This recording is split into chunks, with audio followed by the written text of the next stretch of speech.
This thing we call the strengthening exercise, it's interesting what we're really doing.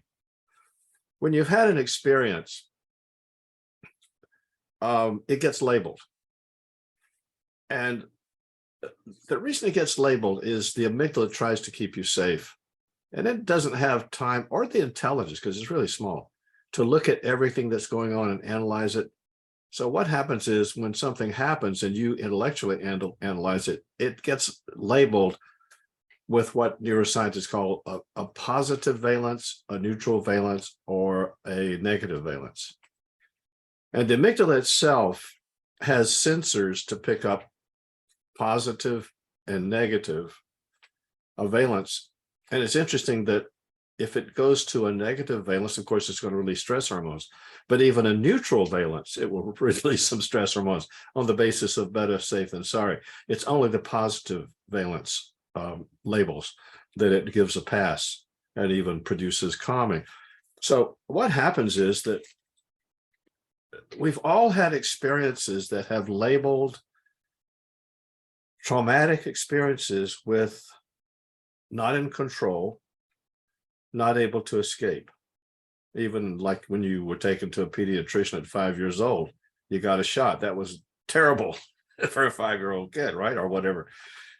And you weren't able to control the situation at all, and you couldn't escape it. So that's just the beginning. There's going to be a number of situations that don't work out very well for us, and we don't like being out of control and then unable to escape. So a situation like this, for example, gets labeled. See that there's the airplane in the background. It gets labeled, oh, no escape, no control. And as soon as the amygdala sees those labels, it gives you stress hormones. Mhm. And what we want to do is change the labels. I've been playing around with this story. I kind of like it. It's if you were going to have a party and it's going to be a little fancy, you're going to have some crackers with caviar on a tray. About 15 minutes before you expect the guests to arrive, you get out the crackers, put them on the tray, and then you look for this can of caviar, and then you realize, uh-oh, I think I forgot to buy it. So you jump in the car, run down to the grocery store. You can't get real caviar at most grocery stores, but you can get something they call caviar for about 20 bucks. So you pick up one of those. Not the best you could do, maybe, but that's the best you can do at the moment. So you got one item, and to get back quick and set it up, the ideal place to go is self-checkout. Now, the scanner at the self-checkout is a lot like the amygdala. The scanner doesn't say, oh, open up the can and let me expect what's inside. It doesn't do that. It only says, I just want to see the barcode. You run the barcode by the scanner. It says caviar 20 bucks. Great. You reach into your pocket for your credit card. You realize you rushed out and didn't bring your wallet. So now what are you going to do? Well, you dig in your pockets. Maybe you got some cash. And sure enough, you got a $5 bill. Now here's the problem. This is 20 bucks. You got $5. Now you wouldn't do this probably, but you could take your can of caviar over back into the store and find the pet food area. And make sure no one is looking, and pick up a can of cat food and carefully take the label off of it, lick the label, and put the label around your caviar and check out for 99 cents. So what we want to do on the plane is check out not only for 99 cents, we'd like to get cash back. So where do we get the cash back labels? Where do we get the really positive labels?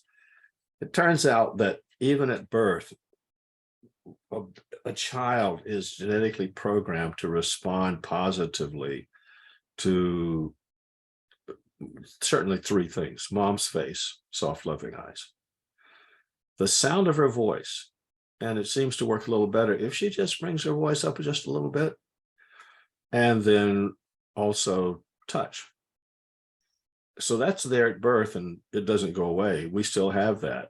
So when we are with a person who is genuinely safe to be with physically and emotionally, their face sends us signals that it's okay to be around them. Their voice gives us signals which activate our calming system, and their body language or touch is good.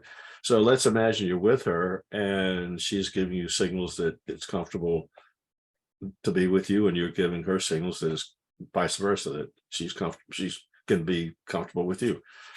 That's nice. That's why you're together properly. And then she just amazingly enough has this picture. I don't know how she got it, but she puts it by her face. And her face is more powerful than this picture. The signals coming from her face overwrite whatever is here. So this is the first of 3 steps to override and overwrite the code that's attached to this situation. Second step, you look at it together. You imagine she holds a corner, you hold a corner, you talk a little bit about it.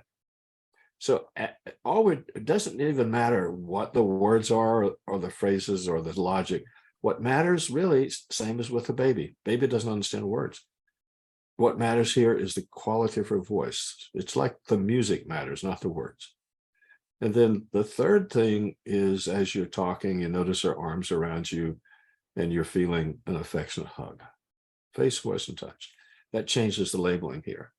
So the next time you run into this situation, once again, remember, the amygdala doesn't examine the situation, doesn't look for what's in the can. It says, I want to read the barcode. Oh, the code looks good, so I'm going to give that a pass. It's that simple. So what we want to do is to go through the things that are going to happen on the plane and change the code. You've seen the photographs in the video, but they're also on the website. Yes, because you can click through them at your own pace, or you can print them out and run through this, imagining it's being held by her, or even if she wants to be part of it, you could run through it for real with her once or twice. There are 3 phases to the exercise. Let me just pop the page up here so it's easy to talk about it. fearoflying.com/photos. Okay, what we've got here is phase 1, phase 2, and phase 3. Mm-hmm. And there are 24 pictures here, as they are in the videos, I believe. And so we've already talked about how to link these up. Now, phase 2 is a little different because, you see, in this case, stuff is coming from outside into you. And in order for what's outside to become inside where you're aware of it, there's a little bit of processing time. It's very quick, but it's during that processing time that the amygdala gets to decide whether it's going to release stress hormones based on the code. But this stuff here, this is already inside. When you say, what if there's turbulence? What if this doesn't work? What if I panic? We can link these things up, but it doesn't work as powerfully as it does with stuff coming in from outside. You could get the impression, because the what ifs you don't get total relief from the what ifs, that the flight itself isn't going to be good, but it is. This is just that it's the stuff that's already inside is not being intercepted like it. See, with the stuff here is, for example, if something comes in here, well, let's just take a minute. Here's noise abatement. This is where they pull back on the power. It gets quieter. The nose comes down. You feel lightheaded. And if you know what it is, that's good. But you could think if the engines got quiet, they quit. You could think that if the plane's nose is coming down, you feel lightheaded, that it's falling. So this bothers a lot of people when they don't know about it particularly. But if you feel noise abatement happen before you actually feel it, let's say you've linked it to her face, voice, and touch, and she's like in your unconscious with a big sword, and she just kills off the bad stuff on this thing before you're aware of it. But when it comes to the stuff that's already inside, linking it to her doesn't have as much power because it's already in. So nevertheless, it's worth doing. And because these things, because they're inside, or cause stress hormones to be released, we try to limit those stress hormones by pretending it's not happening to you. It's happening to a cartoon character. That lets us, this is what they call a balloon in cartoon activity. You could imagine it over Charlie Brown's head, Homer Simpson, any cartoon character you want, Snoopy, Mickey Mouse. So The thing about cartoon characters is they always get into trouble, but they always get out of it. So we don't take it seriously when we find that they're in trouble. Now, what I've been playing around with is Homer Simpson sitting at his nuclear power plant. He's not paying attention to it, and it's about to blow up, and big nuclear explosion, lots of damage. But he doesn't care about that. That's not important. What he's thinking about is, oh my God, I got a flight tomorrow. What if there's turbulence? So you take that cartoon and put it by her face. Talk with her about the situation with Homer worried about turbulence, not his nuclear power plant, and then get a hug. Another one is, of course, this one. What if this doesn't work? You could link that also up to her face, voice, and touch. And then this is a big one. What if I panic? You can link that up to her. But we actually want to stop panic cold. That's what phase 3 is all about. There are 5 main things that happen in a panic attack: pounding heart, rapid heartbeat, difficulty breathing. Use Popeye to illustrate that. SpongeBob to illustrate sweatiness. Scooby-Doo to illustrate psychological changes such as disorientation or derealization or racing thoughts. And then Bruce Banner turning into the Hulk with all that body tension. Now, the idea here is that people who panic tend to not notice it's about to happen till they're in it. They might get a little anxiety and think it could happen, but it hits pretty rapidly. Interestingly, researchers have hooked people have panic up to heart rate monitors, skin conductance monitors, breathing rate monitors, and they say they pick up the oncoming panic attack 2 minutes before it hits. This suggests that our unconscious mind might be able to pick it up before we're consciously aware of it. So we want to then have your girlfriend linked to these things in your unconscious procedural memory, which is where we store these links. Anyway, it's in the unconscious part of the brain, and this is where the action is as far as stress hormone release. So what we do is we take each one of the things that could cause trouble and link it to her. So this cartoon here is to illustrate pounding heart. Now, Clark Kent normally can become Superman, gets on the plane, thinks nothing of it. He'll just become Superman if there's trouble. He'll grab the plane and put it on the ground. No big deal. But after he's in the air, he realizes he's in trouble. This caption says, sensation I always feel when I'm exposed to red K, kryptonite. That's the substance that takes away his ability to become Superman. So he realizes he's losing his ability to become Superman. That means if something goes wrong with the plane, he's doomed. Nothing he can do about it. So he starts to panic, and let's say he probably would have the entire panic attack, but we want to focus on it as if he just has one element, and that is the pounding heart. He has this blue business suit on ordinarily, and the way a cartoonist would depict pounding heart would be with huge, bold, red exclamation marks on the chest, which contrasts nicely with the blue. And then alongside the chest, some curved lines, 2 on each side, to indicate the chest is going boom, boom, boom, like that. So that's to be linked up to her face. Then talk with her about it as you look at it together. Poor Clark Kent can't be super today. He's all upset about that, and then get a hug. Now, this one is kind of fun. Popeye, old cartoon character, macho guy, gets on an airplane with his girlfriend, Olive. He's not comfortable, but he doesn't want her to know it. So he figures maybe he can cover it up if he can, has a can of spinach. He usually does have it. Reaches into his pocket to find it, but he can't find it. What he finds instead is that he's got a hole in his pocket. His hand comes out the bottom of his pocket. Now he knows he's in trouble. His spinach is gone, lost. So he starts to what we call hyperventilate. Olive knows something's up. He's blown his cover.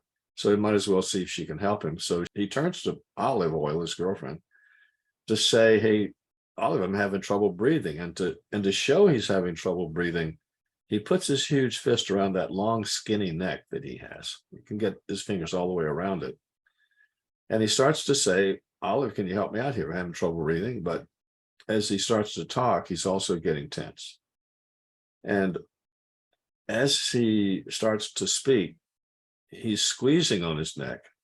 and he increases the squeeze until he actually cuts off his air supply. So it comes out, oh, I can't breathe. So there's your cartoon. If you can throw that by your girlfriend's face, talk about that with her, and then get a hug. Sweatiness. SpongeBob has a lot of panic attacks when he does. Sweat rolls down his face. I just found this plastic doll at a toy store, threw some water in the face, and took a picture of it for our purposes. Now, this one is a little different. Scooby here with his crossed eyes shows something's going on in his mind that's odd. Sometimes they, instead of crossed eyes, they would put stars over his head or spirals over his head. Same thing, psychological stuff going on. Now, if he was in the belly of the airplane and he's in a kennel, when the plane starts to roll down the runway, that acceleration pushes him against the back of his kennel and pins him there. He doesn't know what that's all about. And he hears these noises, thundering sound of exhaust, feels these vibrations. The plane rolls down the runway, feels the acceleration for a long period of time, 3 times more than he would experience in a car. And then the plane goes in the air and he feels G-forces and turns. So he might have racing thoughts. He might feel like things are not real, like he's gotten disconnected from reality. Or he might have an out-of-body kind of thing where he imagines looking at himself from outside.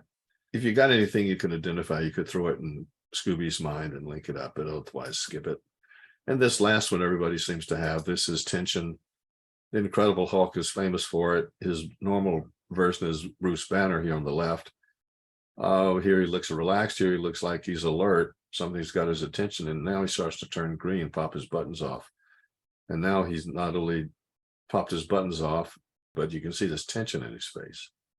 So that's how you can link massive body tension to your girlfriend's face, voice, and touch. The idea is here, since panic has roughly 5 elements, all 5 elements not going to hit you at the same moment. What happens is you tend to have one of them, and the first one tends to then trigger the second, and the second triggers the third. It's kind of a chain reaction. And so if you take each of the components, each of the elements of a panic attack, and link them to her in a way that each one of them is neutralized, then no matter which one the panic attack tries to start with, it doesn't have a way to gain a foothold. It can't trigger the next one. And so we just stop the chain reaction cold by taking each element and linking it to her face. So we went through phase 1, routine stuff, phase 2, the what ifs, and phase 3, the panic, linking to her face, voice, and touch.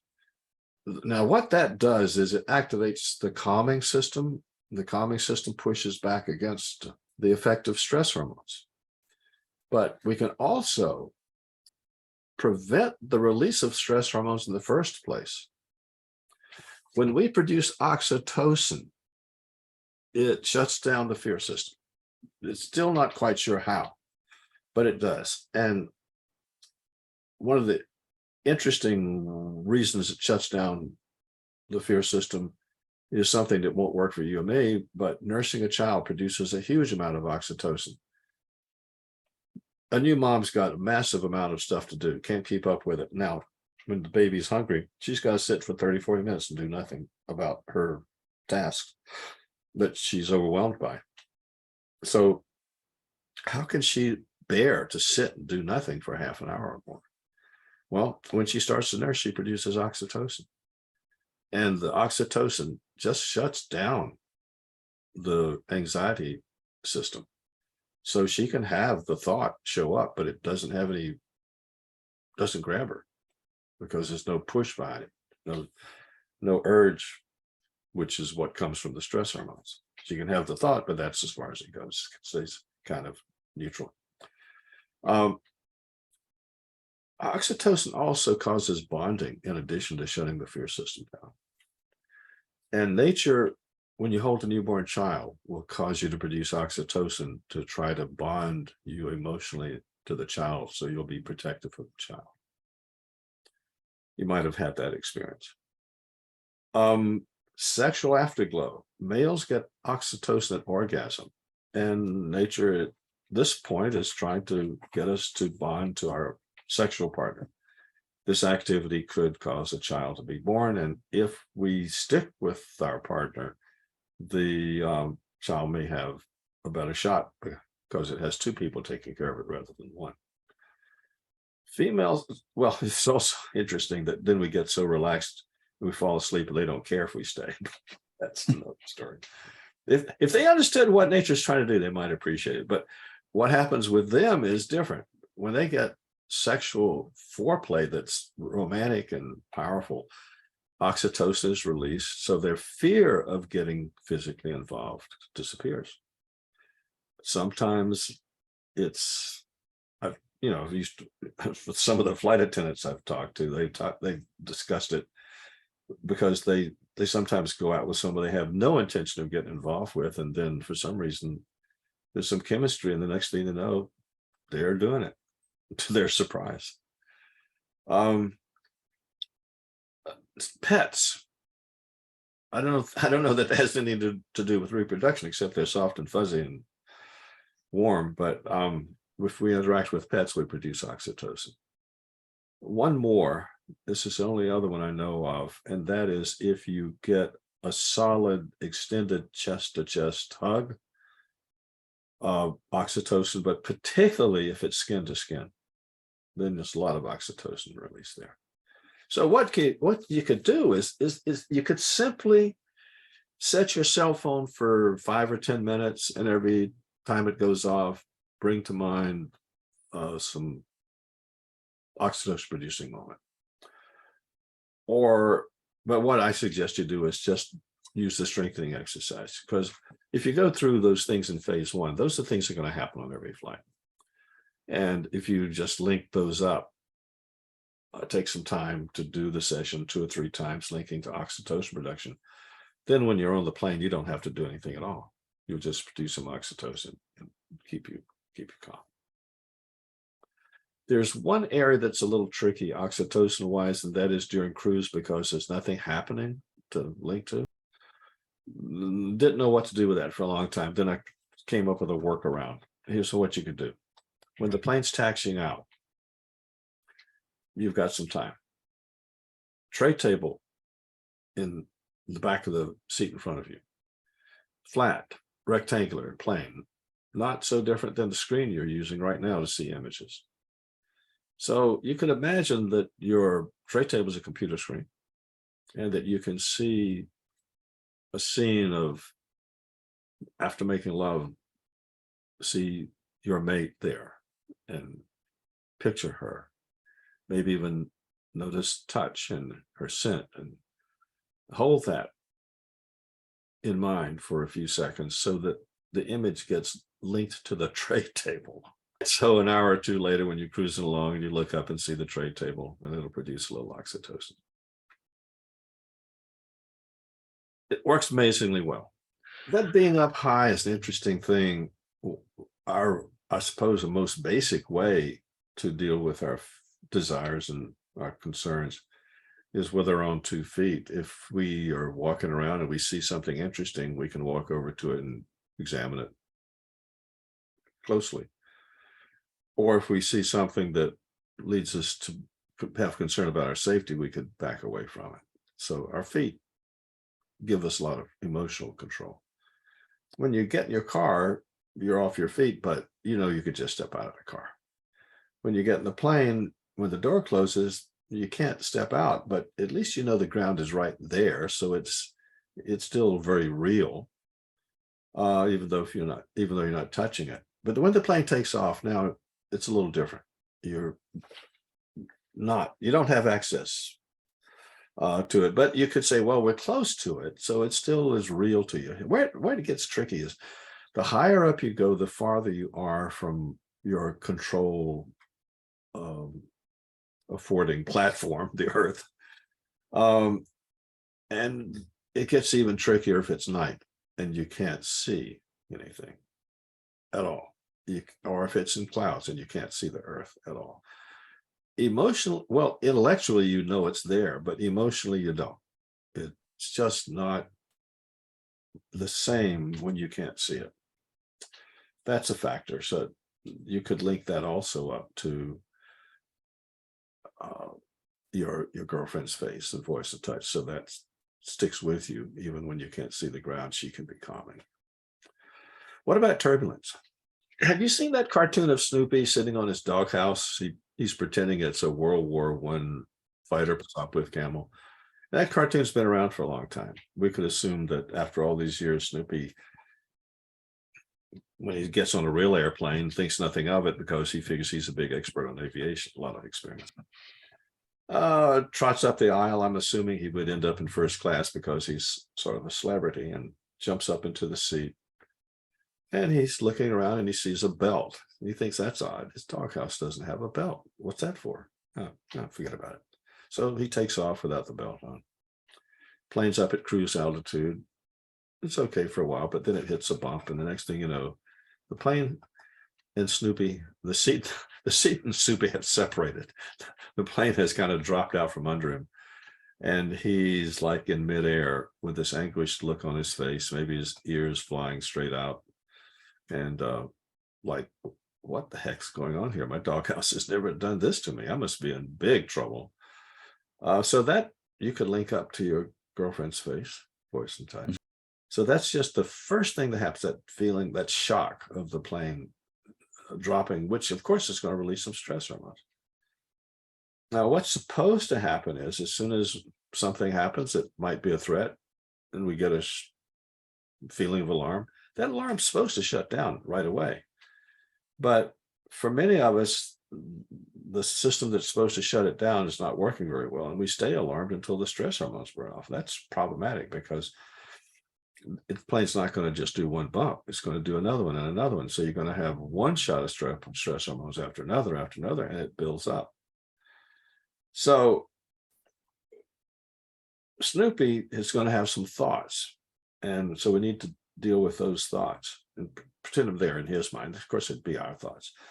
He might worry that the pilots are going to lose control. He might worry that they're up there fighting for dear life. What they're really doing is they're having coffee and the plane's on autopilot, but he doesn't think that. So let's take what he's thinking, that the pilots are fighting for dear life, put it in that balloon-shaped thing over his head, and then link that cartoon to her. Talk with her about poor Snoopy is thinking the pilot's going to lose control, and then get a hug. He might also think the wings are going to break off. That's not possible, but even if you know it's not possible, it could still come to mind. So anyway, Snoopy's got that picture drawn over his head, plane with no wings. Link that up to her. And he might just worry that it's going to plunge. Put that in a cartoon, link it up. So that's all about the plane going out of control. We also have to deal with us going out of control. But in order to link it up in a way that doesn't bother us to think about going out of control, we want to figure it's Snoopy out of control. He's thinking, if this turbulence lasts too long, I might not be able to hold it together. And or if it gets really super intense, more than I can do, more than it is now. If it got really intense, I might lose it just from the intensity. And what if it's both too long and it gets intense? Definitely. I'd run up and down the aisle howling to be let off the plane, and Charlie Brown will yell at me, and I still won't be able to quiet myself down. I'm going to run up to the door maybe and go scratch, scratch, scratch on the door to hope somebody will open the door, but it doesn't happen. So I ended up going back in the aisle and totally losing it and pooping on the rug. So there's Snoopy out of control. So link that up.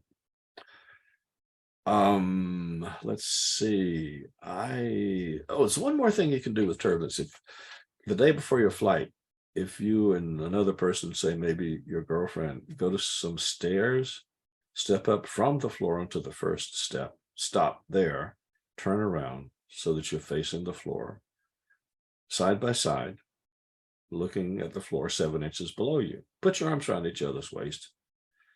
On a count of 3, jump.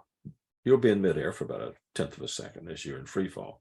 Now, the amygdala would normally react to free fall in order to protect you. But in this case, it's going to say, no, you don't need protection.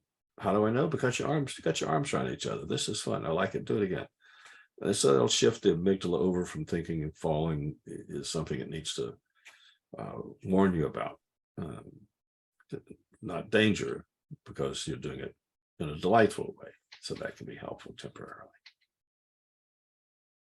Meeting the pilot can be helpful. The pilots have to get their checks out of the way before the passengers board, because they find something that needs maintenance. They don't want the passengers sitting there for an extended period of time while it gets worked on.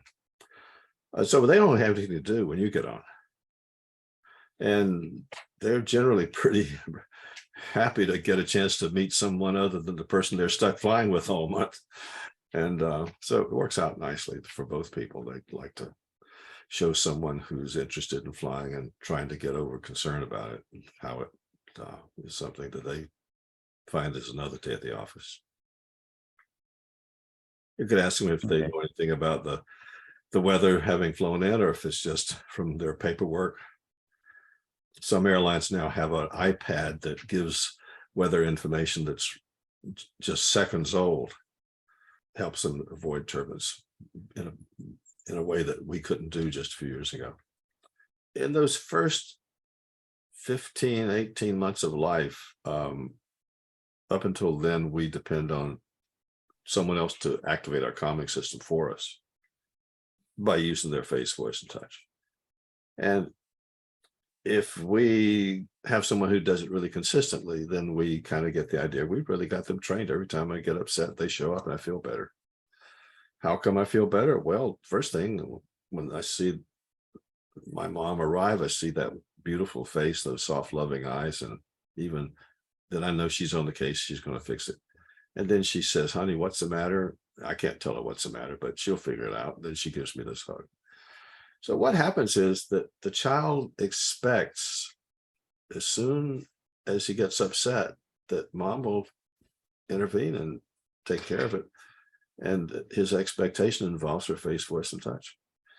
So let's say mom's in a different room.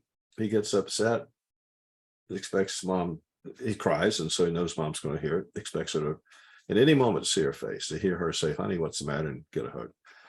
And so what happens is, before she gets there, now, his imagination activates the calming system. Her face would do it, but now his imagination can do it. And now the tricky thing is, what happens when she arrives and finds he's okay? She might say, honey, I just heard you crying, and I thought you're having big trouble, but it looks like you're okay, but let me give you a hug anyway. In that case, she follows through with this expectation. And by her following through with this expectation, his expectation becomes, with a few more repetitions, a program that will activate his calming system anytime he gets upset, whether she shows up or not. But if she doesn't reinforce that, what if she comes in and says, what the heck? You would just scream like it's the end of the world. I get in here, you're totally fine. What the hell's wrong with you? Stop this, or I'll give you something to cry about. So in that case, it sounds rational, because how is she supposed to know that what's in the child's mind needs to be something she does? So that's why about half of us don't get the immediate pushback when we get upset. Instead of getting this immediate pushback so we can think clearly and figure out if we need to do anything or not, pick out whether it's a false alarm or not, we stay alarmed. Clouds our ability to deal with the situation. And the alarm may last for as much as 90 seconds until the stress hormones burn off. And in turbulence, you could get this shot, it starts to fade, and then before it can fade, you get another shot and another shot, and another. So you just don't get rid of the stress hormones in turbulence. Similarly in takeoff, because there's one thing after another in takeoff. You might take a look at that. There's the engines rev up, the engines go faster. That's normal, but the amygdala says, what the hell is that all about? It zaps you with stress hormones because of the engine acceleration. And then you get pushed back in your seat, another thing. And then you hear the thundering sound of the exhaust. The amygdala might react to that. And then the length of time you're accelerating, you're used to 10 seconds of acceleration in your car, but 30 seconds, that could be alarming to the amygdala. And then when you come off the runway, it gets a little quieter, and that might be another change that could bother it. Of course, the higher up you go and the more turns you make, and all these things need to be linked to a calming influence.